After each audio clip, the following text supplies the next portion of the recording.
Hi, Democrats. Today is Monday, January 31st, and it's time for the Chair's Daily Live, and I'm back.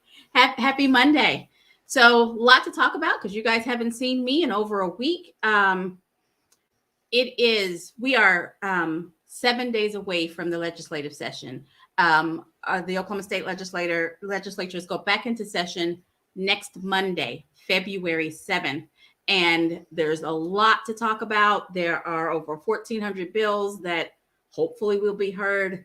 Lots of them are crazy. There's a lot going on there. We are a week and 1 day away from the first election of 2022, and those are local elections next Tuesday, February 8th, which means that this weekend is early voting. And so if you want to do early in-person voting, that is this weekend coming. I hope that you've made a plan to vote. It's not too late. And if you have the kind of job where you have to ask for time off to be able to vote, do that now. Do that now so that your boss has time to rearrange the schedule and there is no challenge to the situation. So lots of stuff going on. It is February in an election year, right before, it'll be February tomorrow, right before an election year. There's a lot going on. So today on Twitter, there's all of this stuff going on about the DNC and the president and the DNC chair. Excuse me. So I'm on record as supporting our current DNC chair, Jamie Harrison from South Carolina. And a lot of Oklahomans are on record in supporting him because while he was running for Senate, a lot of Oklahoma folks donated to his campaign and were very much support. And I want to quote something that he said today that I hope that we all remember and keep on our minds that will carry us from now till November. He said, the job of the DNC is to upend the party of fraud, fear, and fascism. Let that be your guiding. You know, I've been talking about a well-funded education and access to affordable health care as well as economic opportunity. What's in the way of a well-funded education, access to affordable health care, and economic growth? It's the party of fraud, fear, and fascism. We're so busy banning books and regulating abortion, not pro-life, but regulating abortion and making sure that we can take guns everywhere, that we've forgotten to focus on what's important in Oklahoma, what's important to Oklahomans. You know, I'm going to keep talking about broadband because I'm blown away that nearly a fourth of our citizens, a quarter of our citizens don't have reliable access to quality, affordable broadband. But let's talk about how the majority party in our state, the party of fraud, fear, and fascism, is attacking public schools. They're attacking teachers. They're ignoring the pandemic. We are number 50 in the safest states for the pandemic, number 50. Or you can inverse it and say we're number 1 in the worst state to live in with regards to COVID. That's not something that the head of the Oklahoma Democratic Party decided. That's something that the CDC says. Number 1 in the worst handling of the pandemic. We are our majority legislature is fighting raising minimum wage, no opportunity for economic growth. And then we have more bills that regulate a woman's health care. We have more bills that regulate a woman's health care and then we have to regulate guns. That tells you a lot about what's important in our state and to our majority party. Let's regulate women's health care. Let's make sure that we can take guns as many as we can. Let's attack teachers. I don't understand the motive behind, well, I do have an idea, but let's attack teachers. Let's attack public schools.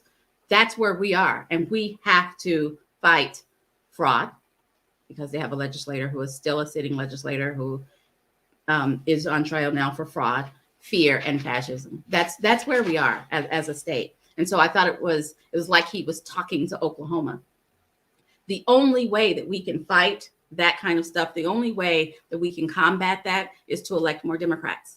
Of course, I'm supposed to say that, but we get to this point when there is no balance. We get to this point when there aren't enough people saying to our legislators, stop it. don't forget you're here to represent Oklahomans and make sure Oklahomans have a better life. And because those aren't the kinds of bills that they're putting up. It's not. Everyone must exercise their right to vote. Even the folks who aren't registered now, we need to get them registered. We have 281 days until the election in November. So we have got to elect somebody every day. We've got to continue to register Democrats every day. So when it comes to November, we have the numbers and we can elect more Democrats. That's what we have to do. And so to that end, the party has been working very hard with developing tools to help you track what's going on, help you know what's going on, and help you have those conversations with people. So, I've talked about it ad nauseum, that we now have an online voters registration tool on our site. I'm not going to pull it up. You guys have seen it. The one with the party is a little bit better than the one with the state, because ours is also in Spanish. We've got to be out there talking to everybody. Additionally, we have a tool to help recruit Democrats. You've heard me say for the last 3 months, either be a candidate or help me find a candidate. Well, we now have a tool to help recruit candidates. You go out to our website, you select that you're interested in running, and you fill in your address. And what it does at that point, it tells you what offices, that's not the right one, but it tells you what offices you're eligible to run for. Put in your address and it tells you, like I live in HD 78, so mine pulls up HD 78.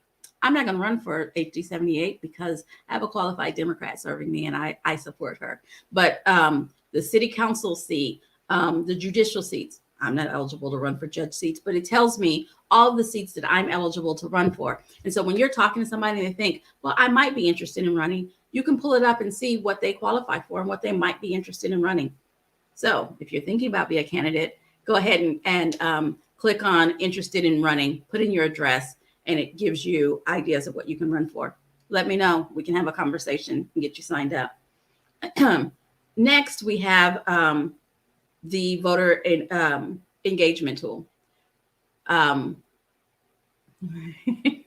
Next, we have the voter engagement tool. We won't even, we'll give that a second. And that's the one where you can put in your address and it tells you who's going to be on your ballot, right? That's the one. See your candidates. You put in your address.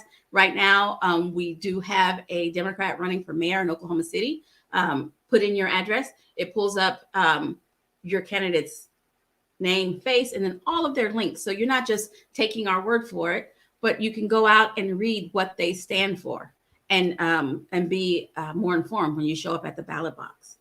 Then we also have the Make a Plan tool. There we go. We have a Make a Plan tool.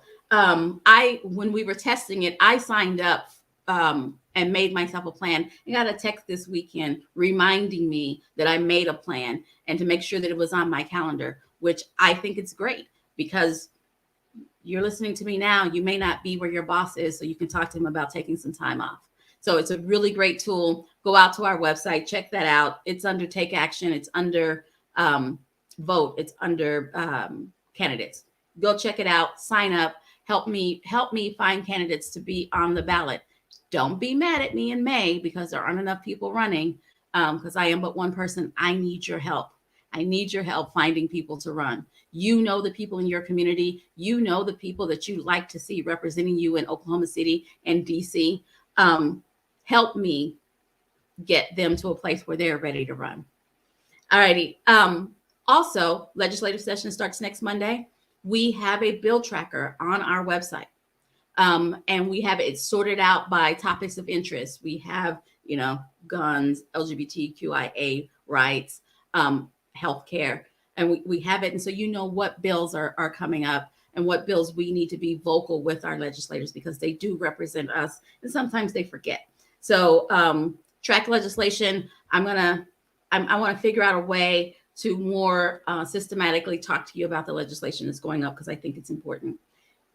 What's important is that we are in election year and we're in a state where one party dominates almost all politics. And because of that, they're not representing all of us. This is how we change that. This is the year where we can make a difference.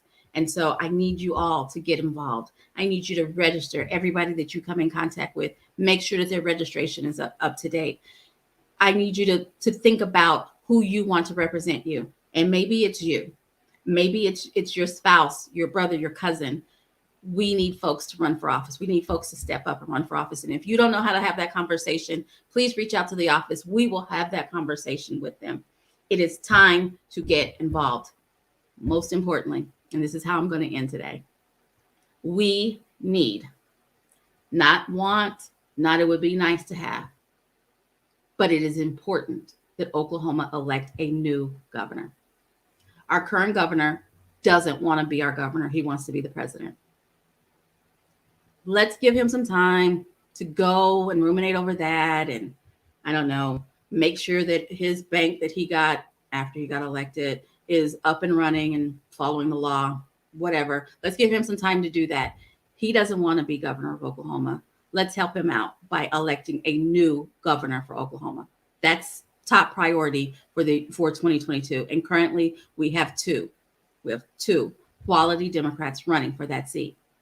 We have former Senator Connie Johnson, a stalwart progressive candidate who's running. And then we also have Joy Hoffmeister, who has now understood that this state needs balance and that her former party is no longer looking out for the state of Oklahoma.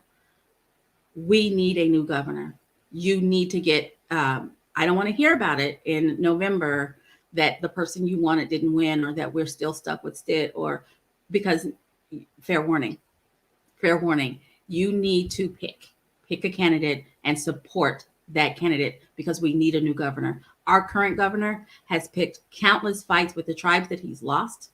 He's picked fights all over with the federal government for no reason while he's spending our money, all at the same time with landing us as number 50. We are the 50th safest state for COVID. And you know there are only 50 states, right? We are the 50th safest state for COVID, which means we're number one in the least safe state for COVID. And that's all under the watch of this current governor. He has to go. It doesn't just happen.